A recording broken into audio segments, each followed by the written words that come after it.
अस्सलामु अलैकुम नाज़रीन, मैं हूँ आपकी मेज़बान नाइला भट्टी और नजर डालते हैं आज की अहम तरीन खबरों पर।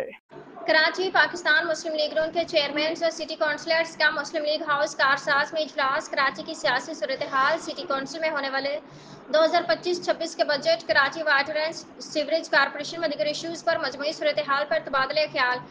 पार्लियामेंट्री लीडर फिरोज खान की सदारत में मुस्लिम लीग हाउस में इजलास। कराची सिटी काउंसिल में पेश होने वाले 2025-26 बजट के लिए मुस्लिम लीग नून शेडो बजट की तैयारी कर ली है। कराची के अवाम की बेहतरी के लिए मुस्लिम लीग नून के चेयरमैन अपना किरदार अदा करेंगे।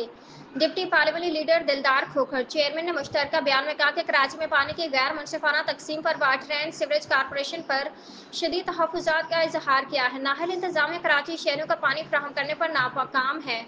टैंकर्स माफिया की सरपरस्ती में शहर में पानी बेचा जा रहा है। शहर का बुरा हाल है, सीवरेज की लाइनें ताहाल है। सारा साल का सारा बजट कहाँ गया, कोई पूछने वाला नहीं। शहर में अलाइशी कूड़े का अंबार था। माजी के निस्बत सफाई में बेहतरी है।